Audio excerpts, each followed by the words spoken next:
상쾌한 아침 원주에서 출발합니다.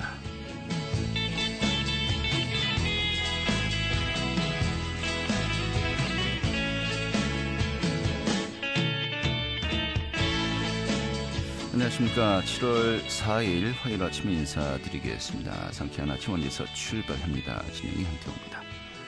자, 오늘은 장마 전선이 다시 북상하면서요, 전국에 장맛비가 내리겠습니다.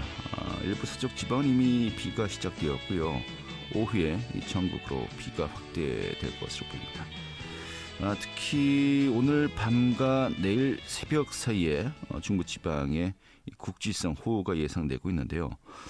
좀 많은 곳은 강원 지역의 경우 120mm가 넘는 큰 비가 내리겠습니다.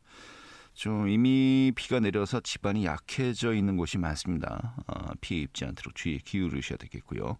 자, 오늘 낮 동안에 또 30도 기록하겠습니다. 이 비가 내리면서 이 더위가 잠시 쉬어가겠습니다만은 이 비 내일 오전에 대부분 그치겠고요. 이후에 다시 또 맑고 무더운 날씨가 이어질 것으로 예상되고 있습니다. 자, 오늘 준비한 소식 살펴보도록 하죠. 자, 올해 들어서요, 원주 제8 전투비행단 특수비행부대죠. 블랙 이글스의 군용기 소음 피해 현황 용역 조사가 진행되었습니다. 자, 그 결과를 토대로 향후에 좀 어떤 사안들이 좀 문제가 될 것인지, 또 어떤 또 대책이 필요한지 오늘 짚어보도록 하겠습니다. 원주시에서 기후위기에 대응하기 위해서 온마을 기후위기 운동을 시행 중입니다. 어제 또 심포지엄이 열렸다고 하는데요. 그 현장 다녀왔습니다. 또 취재 기정이라서요, 지역 소식도 살펴보도록 하죠. 7월 4일 화요일 상쾌한 아침 원주에서 출발하겠습니다.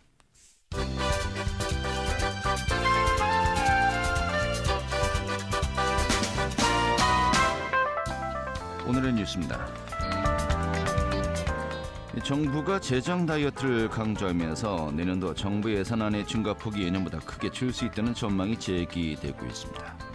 이에 강원특별자치도의 내년도 국비 확보 작업에 비상이 걸렸습니다.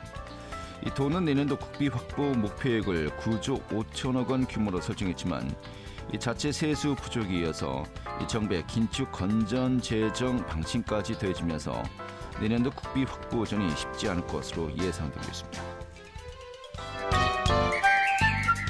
이 폭염 속에 강원도 내에서도 온열 질환자 발생이 잇따르고 있습니다. 강원도는 지난달 28일 강릉에서 열 탈진 증상을 느낀 80대 온열 질환자가 발생하는 등 5월 20일부터 이달 1일까지 강원도 내에서 열 탈진과 실신, 열사병 등을 비롯한 온열 질환자 12명이 발생했다고 밝혔습니다. 강원도 내 교사 80% 이상이 신경후 교육감의 1년을 부정적으로 평가했다는 설문조사 결과가 나왔습니다. 정교주 강원지부는 이러한 내용의 강원교사 설문조사 결과를 발표했습니다. 결과를 보면 신경후 교육감의 지난 1년에 대해서 응답자의 81%가 잘못하고 있다고 부정적으로 평가했고, 잘하고 있다는 긍정평가는 9.9%였습니다. 이번 조사에는 강원도 내 15,900여 명 가운데 11%인 1,700여 명이 응답했습니다. 오늘의 뉴스였습니다.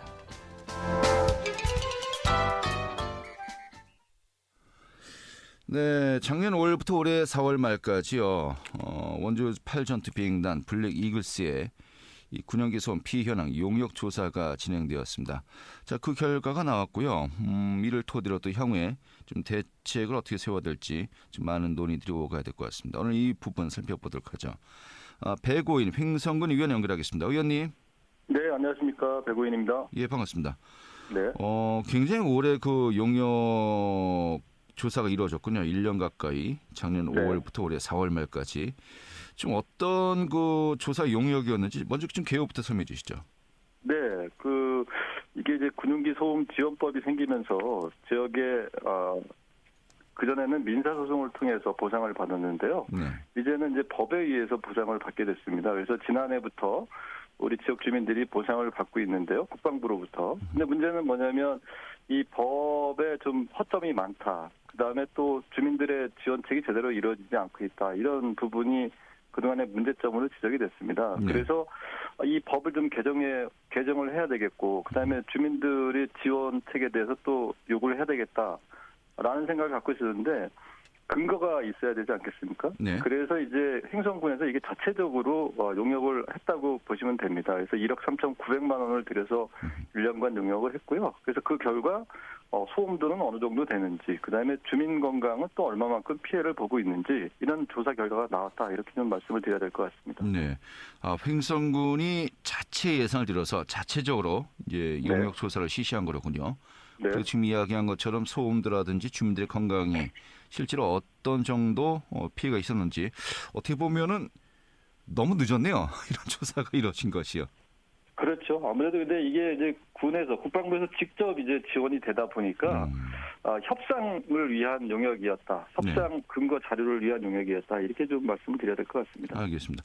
이 구체적인 시행 일정하고 검사 항목은 어떤 것들이 있었습니까? 네, 뭐 앞서 말씀하셨지만 지난해 5월 17일부터 올해 4월 28일까지 조사가 실시가 됐습니다. 거의 한 1년 가까이 조사가 됐다라고 좀 보시면 될 것 같고요. 네. 항목은 이게 이제 실제로 어느 정도의 이 소음도가 있느냐 이 부분에 대해서 조사가 이루어졌고요. 그다음에 또 설문조사를 했습니다. 그래서 네. 정말로 이 소음 때문에 많이 피해를 보고 있느냐, 그리고 어떤 부분이 좀 개선이 됐으면 좋겠냐 이런 부분에 대한 설문조사가 이루어졌고요.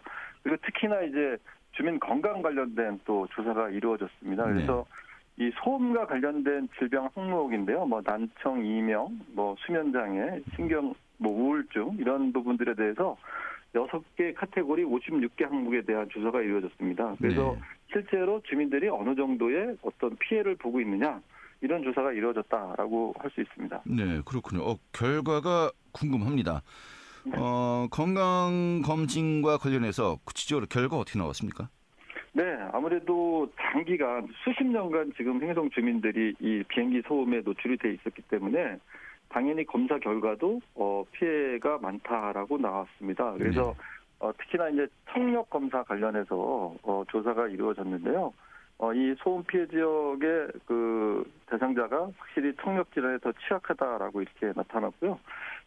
그래서 이 현장 검진을 또 했습니다. 그래서 202명을 대상으로 검진을 했고요. 그래서 그러니까 소음 피해를 보는 지역의 주민하고 그 대조군이 필요하니까 소음 피해를 보지 않는 이런 지역의 주민들하고 피해 조사를 했는데요. 네. 난청이나 이명이 훨씬 더 많이 있는 것으로 이렇게 조사가 됐습니다. 통계학적으로 유의미한 이제 분석이 이제 가능한 거로군요. 네. 그래요. 알겠습니다. 자, 그리고 이 학생들 이제 학교가 또 이제 그 소음 지역 내에 이제 여러 학교가 있지 않습니까? 네. 성남초등학교, 성북초등학교, 횡성중, 횡성고, 횡성여고 이 5개 학교 같은 경우 이 소음 기준을 크게 웃돈다고 이제 또 나왔습니다. 현황이 어떻습니까?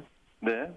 이 지금 말씀하신 학교들은 전부 행성 지역에 있는 학교고요. 네. 그다음에 이 보상을 받는 1종, 2종, 3종 지역 내에 있는 학교. 그래서 평상시에도 계속 소음 피해를 입고 있는 학교라고 말씀을 드려야 될 것 같고요. 네. 그래서 이 학교들을 대상으로 실제로 어느 정도의 소음 피해를 입고 있느냐라는 게 이제 측정을 했습니다. 그래서 봤더니 이 5개 학교 모두 WHO 세계보건기구의 기준이 있는데요. 이거보다 다 초과하고 있는 것으로 이렇게 조사가 됐고요. 그리고 또 하나 이제 성북초등학교를 제외한 나머지 4개 학교는 학교보건법에서 또 이게 소음 기준이 있는데요. 그 기준을 초과하는 것으로 이렇게 조사 결과가 나타났습니다. 네, 정리를 하면은 세계보건기구의 소음 기준이 50데시벨이고요. 학교보건법상 소음 기준이 55데시벨인데 이 기준들 단지 넘어섰다는 거죠. 네, 맞습니다. 그런데 이 중에서도 횡성중학교가 유독 또 심각하군요. 네, 횡성중학교가 이 가장 심각한 피해를 보고 있다라고 조사가 됐는데요. 이 WHO 기준이 아까 50데시벨이라고 하셨는데요. 지금 행성 중학교 같은 경우는 69.4데시벨로 이렇게 측정이 됐습니다. 그래서 19.4데시벨이 초과하는 것으로 이렇게 나타났고요. 학교보건법에도 55데시벨인데 69.4데시벨이니까 또 이것도 훨씬 더 높게 초과되고 있다라고 이렇게 나타났기 때문에 행성중학교 같은 경우는 시급한 좀 조치가 필요하다. 소음을 차단할 수 있는 이런 조치가 필요하다. 이렇게 좀 보여집니다. 네, 69.4면 뭐 70 정도라고 이제 이야기해도 될 것 같고요. 이 정도 소음이면은 실제로 어느 정도로 우리가 인식을 하면 될까요? 거의 그 비행기가 지나갈 때, 그러니까 소음을 일으킬 때는 수업이 안 된다. 그러니까 이 선생님의 목소리가 학생들한테 들리지 않는다. 이 수준으로 좀 보셔야 될 것 같습니다. 이 정도면 수업 진행이 어려워서 학습권이 침해된다라는 그 이야기도 우리가 할 수 있겠군요. 네. 이 학생들이 이제 군용기 소음에 이 장기간 노출되는 거 아니겠습니까? 네. 이 청력 저하 우려도 분명히 또 있겠습니다. 네, 아무래도 뭐 어려서부터 계속 이 지역에서 학교를 다니기 때문에 그 부분은 뭐 앞서도 주민건강 실태 조사가 이루어졌지만 반드시 이런 청력에 대한 문제들은 이게 이제 뭐 어려서부터 계속 쭉 이런 조사가 이루어졌으면 이게 정확하게 어느 정도의 피해가 있겠구나라는 부분이 있을 텐데 이제 막 조사를 시작하지 않습니까? 그렇기 때문에 앞으로 사실은 이런 부분에 대해서는 꾸준한 조사가 필요하겠다. 그래서 정말로 우리 지역 주민들이 어느 정도 피해를 보고 있는지 이런 부분도 좀 증명이 될 필요는 있겠다라는 생각이 듭니다. 알겠습니다. 자, 그런데 이 학교들 같은 경우 분명 학습권이 침해받고 있고 또 이제 피해 지역 내에 있다는 것은 이제 분명한데 그럼에도 불구하고 이 보상법상 소음 피해 보상범위 학교가 빠져 있어요.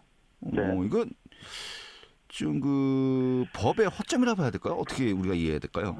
그렇죠. 아무래도 이제 군소음 피해 보상금이 사람을 기준으로 지원이 됩니다. 그래서 거기 살고 있는 일종 지역, 제일 심한 지역이 1종이고 그다음에 2종, 그다음에 3종 이렇게 해서 최대 6만 원부터 최하 3만 원 이렇게 지급이 되고 있거든요. 그렇다 보니까 사람한테는 이렇게 보상이 이루어지는데 이렇게 학교 안에서 뭐 어떤 건물 안에서 이루어지는 이런 소음 피해 이런 부분에 대해서는 사실은 보상이 안 되고 있습니다. 이렇기 때문에 지금 이제 저희는 뭐냐면 그러면 학교의 방음 시설이나 이런 부분들, 그다음에 어떤 건물의 그러니까 방음 시설이나 이런 부분에 대한 지원도 좀 반드시 필요하지 않겠느냐. 이런 차원에서 이번에 조사가 이루어졌다라고 좀 말씀드려야 될 것 같습니다. 네, 알겠습니다. 자, 이런 거는 군용기 소음 피해 보상금 지급 다음 달까지 이제 진행이 됩니다만은 현재 그 보상 규모와 일정은 어떻게 이루어져 있습니까? 네, 이게 이제 법이 생기면서 매년 보상을 받도록 이렇게 돼 있습니다. 그래서 지난해 처음으로 보상이 됐고요. 올해는 이제 두 번째라고 보시면 되는데요. 지금 이제 7월 말까지 이 신청을 다 받았습니다. 그래서 지금 행정군에서 신청을 받아 보니까 17,682건이고요. 네. 금액으로 따지면 45억 5,700만 원 정도의 보상금이 규모가 확정이 됐습니다. 그래서 이게 7월 말까지 이제 최종 확정을 짓고 8월 달에는 1차적으로 지급을 하겠다라는 방침을 세우고 있고요.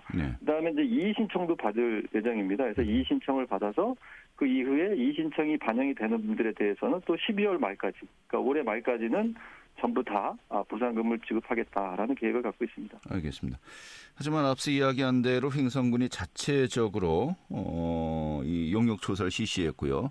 용역 조사 결과 실제로 해당 지역 주민들의 건강 상태가 다른 지역에 비해서 유의미한 우려할 만한 그 분석이 이제 있었고 또 학생들 학습권이 침해받고 있다는 것이 분명히 좀 나온 거 아니겠습니까? 네. 이런 그 내용들 토대로 지금 관련 법의 개정이라든지 또 군용기 소음에 대한 근본적인 해법을 좀 마련해야 될 것 같습니다만은 향후 좀 어떤 노력과 또 보상 체계가 필요하다 보십니까? 네, 그래서 지금 이번에 이 용역 결과에 대해서 국방부, 그다음에 공군본부, 그다음에 도교육청 이런 부분에 이제 용역 결과를 통보를 했습니다. 그리고 그래서 이런 결과를 가지고 군소음법을 좀 개정했으면 좋겠다라는 이제 이런 건의사항을 좀 하고 있는 상황이고요. 그다음에 또 우리 가까운 이 그 소음의 원인인 이 8전투비행단에는 이 소음을 저감시킬 수 있는 방법에 대해서 같이 고민하고 시행을 해보자라는 취지로 지금 얘기가 되고 있는 부분이고요.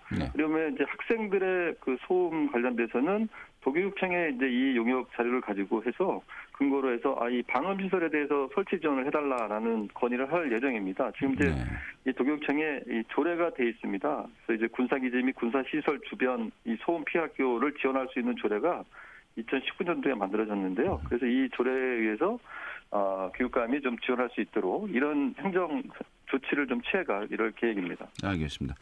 자, 우리가 뭐 소음 중심으로 이야기했습니다만 이제 그 스모크 성분도 이제 뿌리면서 이게 경유 성분이 들어가 있지 않습니까? 네. 이 피해 규모가 어느 정도인지 조사가 좀 원활하게 이루어져야 되는데 이 조사 자체가 아직까지도 쉽지가 않은 것 같습니다. 다음에는 이 부분도 우리가 또 집중적으로 또 이야기 나눠보도록 해야 될 것 같습니다. 오늘 이렇게 정리 아주 고맙습니다. 네, 감사합니다. 네, 배고인 횡성군 의원이었습니다. 알찬 정보, 생생한 현장의 소식을 전해드립니다. 리포터 현장. 네, 기후위기에 대응하기 위해서 원주시에서는요, 다양한 복지 프로그램을 진행 중인데 어제죠. 기후위기 돌봄 공동체 구축을 탄탄히 하기 위해서 ESG 복지 경영 통행 심포지엄이 진행되었다고 합니다. 그 현장 다녀왔는데요. 오늘 소개해드리죠.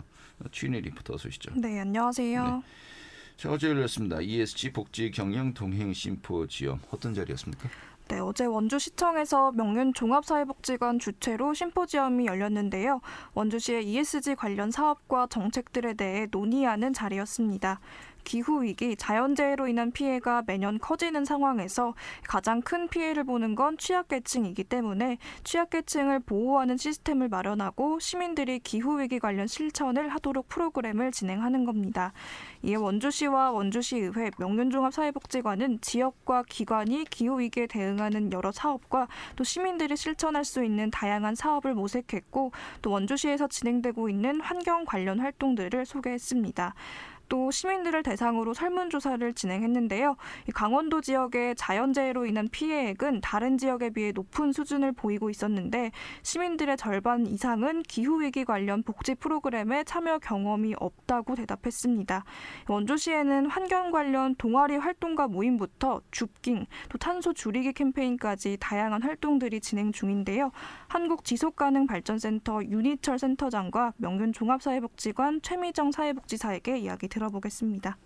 사실 그 재난에서 제일 피해를 보는 건 빈곤층과 취약계층이고 그분들이 어떻게 잘 대응할 수 있을까는 앞으로 사회복지가 해야 될 일이잖아요. 그래서 오늘 이제 그 이야기들을 할 것이고요. 그리고 어느 방향으로 해야 될지 그 이야기도 주로 할 것 같습니다. 그 이례적인 또 폭염과 폭우가 예고되고 있습니다. 그 가운데 저희 심포지엄이 열렸는데요. 저희가 이제 원주시에 제안드리고 싶은 건 결국 기후위기 돌봄체 구축을 좀 선도하는 도시가 되었으면 좋겠다. 그리고 올해 탄소 중립 기본 계획안이 나올 예정인데 그 계획안 안에도 기후위기에 더 취약한 돌봄 이웃들의 문제가 꼭 다뤄졌으면 좋겠다라는 것들을 조금 제안드리고 싶습니다. 이외에도 명륜종합사회복지관에서는 ESG 복지 경영에 중점을 두고 사업을 해나갈 예정입니다. 네. 자, 기후위기에 시민들의 관심을 모으고 대응하기 위해서 원주시 지금 어떤 사업들을 진행하고 있습니까? 네, 명륜종합사회복지관이 중점 기관으로 주도적으로 활동을 진행하고 있는데요. 작년에는 겨울철 에너지 소외계층을 위해 단열재를 나눠주는 뽁뽁이 사업을 진행해서 큰 호응을 얻었습니다. 15,000명에게 뽁뽁이를 배부했는데 올 겨울에는 3만 장을 목표로 프로그램을 이어갈 예정입니다. 또 이외에도 환경지킴이로 활동하는 어르신들이 있는데요.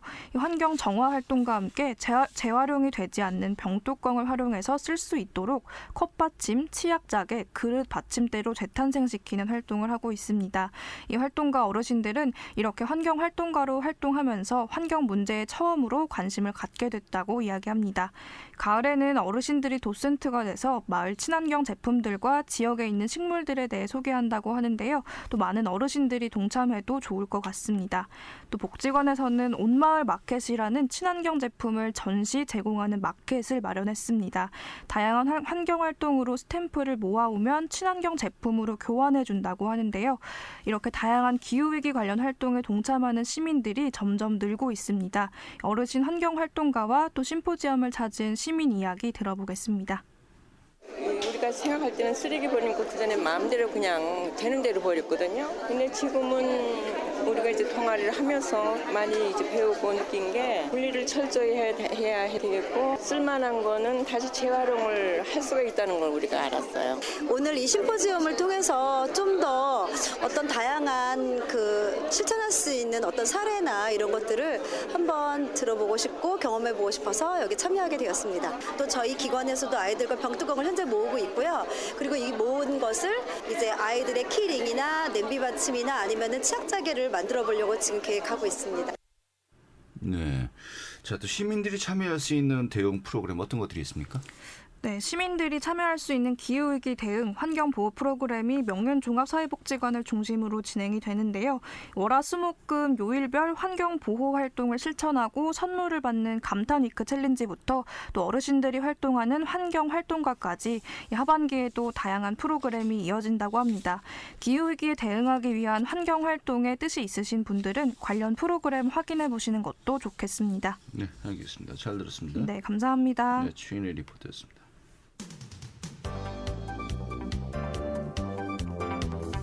생생한 현장, 유익한 생활 정보를 전해드리겠습니다.